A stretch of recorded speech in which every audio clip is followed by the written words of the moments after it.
Hello friends, welcome back to my YouTube channel Litro technical. বন্ধুরা, এই ভিডিওতে একজন বন্ধুর অনুরোধে নিউ কম্পিটিশন প্রেসার বোর্ডের সার্কিট ডায়াগ্রাম তৈরি করে দেখাবো। বন্ধুরা, এই প্রেসার বোর্ডটি দিয়ে আপনারা যে কোনো ফিল্ডের কম্পিটিশন করতে পারবেন। আর বন্ধুরা, সাউন্ড কম্পিটিশনের কথা ভেবে এই সার্কিটটি ডিজাইন করেছি।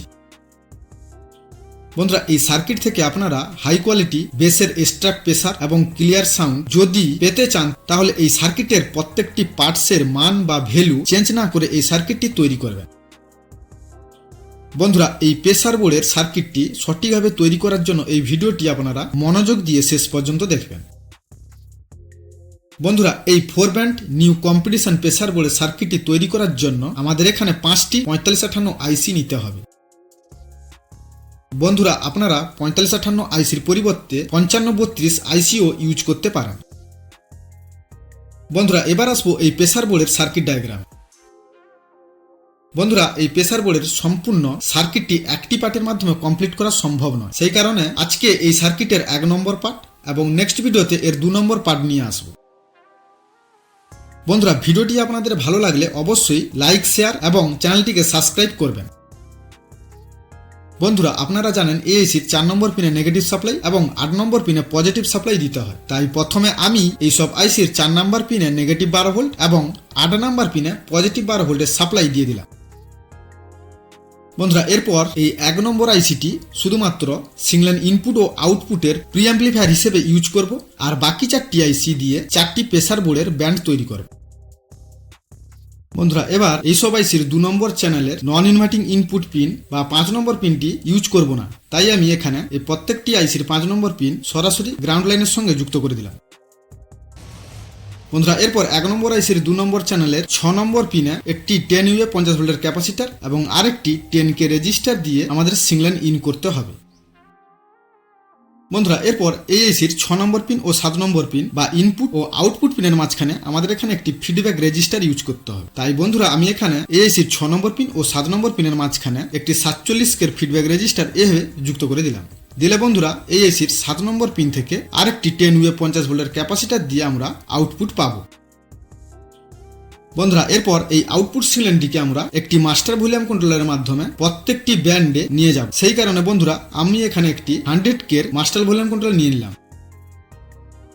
এরপর এই আউটপুট সিগন্যালটি এই মাস্টার ভলিউম কন্ট্রোলারের 1 নম্বর পিনের সঙ্গে এইভাবে যুক্ত করতে হবে। তারপর এই ভলিউম কন্ট্রোলারের 3 নম্বর পিনটি গ্রাউন্ড লাইনের সঙ্গে যুক্ত করতে হবে। দিলে বন্ধুরা, এই ভলিউম কন্ট্রোলারের 2 নম্বর পিন বা মিডিল পিন থেকে আমরা আউটপুট পাবো। বন্ধুরা, এরপর এই আউটপুট সিগন্যালটিকে আমরা প্রত্যেকটি ব্যান্ডে একটি ডিপিডিটি সুইচের মাধ্যমে ইন করব। বন্ধুরা, এরপর আমরা 2 নম্বর আইসিটি দিয়ে 1 নম্বর ব্যান্ড তৈরি করব। তাই বন্ধুরা, এই আউটপুট সিগন্যালে আমি একটি ডিপিডিটি সুইচ এইভাবে যুক্ত করে দিলাম। বন্ধুরা, এরপর এই আইসির 3 নম্বর পিন থেকে একটি 22K রেজিস্টার দিয়ে ডিপিডিটি সুইচের ওপরের পিন থেকে সিগন্যাল ইন করব। বন্ধুরা, এরপর এআইসির 3 নাম্বার পিনে আরেকটি 103 পিএফ দিয়ে এইভাবে হাই ফ্রিকোয়েন্সিটিকে কাট অফ করব বা লো ফ্রিকোয়েন্সিকে বুস্টিং করব। বন্ধুরা, এরপর এআইসির 2 নাম্বার পিনটি হলো ইনভার্টিং ইনপুট। তাই বন্ধুরা, এই পিনে আমি এখানে একটি রেজিস্টারের মাধ্যমে গেইন ফিক্সড করব। তাই বন্ধুরা, এআইসির 2 নাম্বার পিন থেকে একটি 47K রেজিস্টার সরাসরি গ্রাউন্ড লাইনের সঙ্গে যুক্ত করে দিলাম। বন্ধুরা, এরপর এআইসির 2 নাম্বার পিন ও 1 নম্বর পিনের মাঝখানে আমাদের এখানে একটি ফিডব্যাক রেজিস্টার ইউজ করতে হবে। এই ফিডব্যাক রেজিস্টারটি ইউজ না করলে এআইসির 1 নম্বর পিন থেকে কোনো রকম আউটপুট পাওয়া যাবে না। তাই বন্ধুরা, এআইসির 1 নম্বর পিন ও 2 নম্বর পিনের মাঝখানে একটি 100K রেজিস্টার এইভাবে যুক্ত করে দিলাম। দিলে বন্ধুরা, এআইসির 1 নম্বর পিন থেকে একটি 22K রেজিস্টার দিয়ে আউটপুট পাওয়া যাবে। বন্ধুরা, এরপর আমরা এই আউটপুট সিগন্যালটিতে একটি ভলিউম কন্ট্রোলারের মাধ্যমে ফ্রিকোয়েন্সি কাট এবং বুস্ট করব। তাই বন্ধুরা, এই আউটপুট সিগন্যালটি এই ভলিউম কন্ট্রোলারের 1 নম্বর পিনে এইভাবে যুক্ত করে দিলাম। তারপর এই ভলিউম কন্ট্রোলারের 2 নম্বর পিন থেকে একটি 10K রেজিস্টারের মাধ্যমে আউটপুট সিগন্যালটিকে এআইসির 2 নম্বর চ্যানেলের ইনভার্টিং ইনপুট বা 6 নম্বর পিনে এইভাবে সিগন্যাল ইন করতে হবে।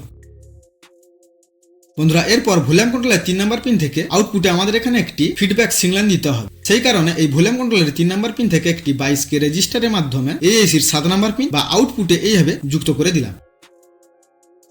বন্ধুরা এরপর এই ব্যান্ডের গেইনটিকে কন্ট্রোল করার জন্য এএসির 6 নম্বর পিন ও 7 নম্বর পিনের মাঝখানে আমাদের এখানে একটি 100K প্রিসেট এইভাবে যুক্ত করতে হবে। বন্ধুরা দিলে এই এসির 7 নম্বর পিন থেকে 10 UA 50 ভোল্টের ক্যাপাসিটর এবং আরেকটি 22K রেজিস্টারের মাধ্যমে 1 নম্বর ব্যান্ডের আউটপুট পাওয়া যাবে।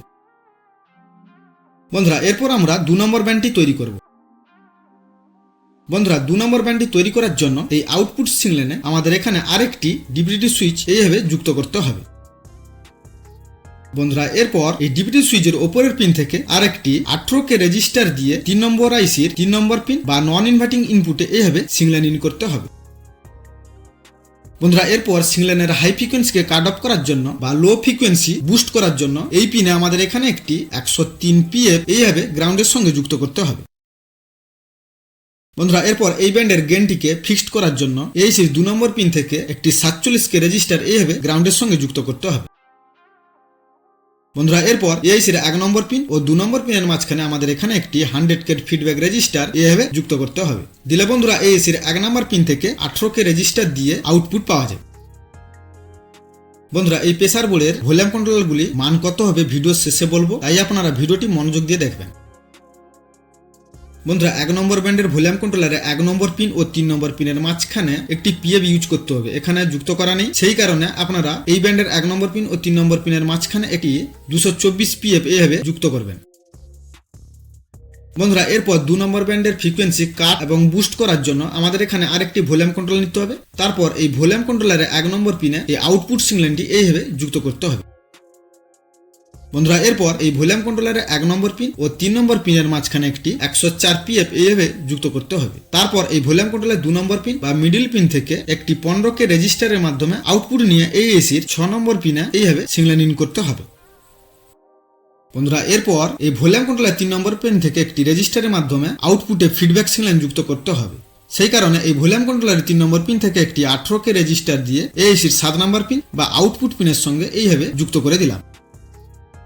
বন্ধুরা এরপর এই ব্যান্ডের গেইনটি কন্ট্রোল করার জন্য আইসির 6 নম্বর পিন ও 7 নম্বর পিন বা ইনপুট ও আউটপুট পিনের মাঝখানে আমাদের এখানে একটি 100K প্রিসেট এইভাবে যুক্ত করতে হবে। বন্ধুরা এরপর এসির 7 নম্বর পিন থেকে একটি 10 UA 50 ভোল্টের ক্যাপাসিটর এবং আরেকটি 22K রেজিস্টার দিয়ে 2 নম্বর ব্যান্ডের আউটপুট পাওয়া যাবে। বন্ধুরা এই সার্কিটের প্রত্যেকটি পিএফ এর মান খুবই গুরুত্বপূর্ণ, আর বন্ধুরা এই সার্কিটে কিন্তু পিএফ এর মানগুলো মেনশন করা নেই, তাই বন্ধুরা আপনারা ভিডিওটি মনোযোগ দিয়ে দেখবেন এবং শুনবেন।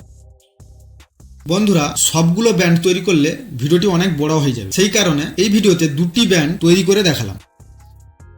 বন্ধুরা নেক্সট ভিডিওতে আর 2টি ব্যান্ড তৈরি করে এই সার্কিটের ফুল কানেকশন করে দেখাবো। বন্ধুরা ভিডিওটি আপনাদের কেমন লেগেছে কমেন্ট করে জানাবেন, এবং ভিডিও যদি ভালো লাগে তাহলে অবশ্যই বন্ধুদের মধ্যে শেয়ার করে দিবেন। বন্ধুরা ভিডিওটি যদি আপনাদের কাছে একটু হলেও উপকারী বলে মনে হয় তাহলে ভিডিওটিতে একটা লাইক করে দিন, এবং চ্যানেলে যদি নতুন হয়ে থাকেন তাহলে চ্যানেলটিকে সাবস্ক্রাইব করে নোটিফিকেশন অন করে রাখুন সবার আগে ভিডিও পাওয়ার জন্য। বন্ধুরা ভিডিওটি মনোযোগ দিয়ে প্রথম থেকে শেষ পর্যন্ত দেখার জন্য আপনাদের অসংখ্য ধন্যবাদ। দেখা হবে নেক্সট ভিডিওতে।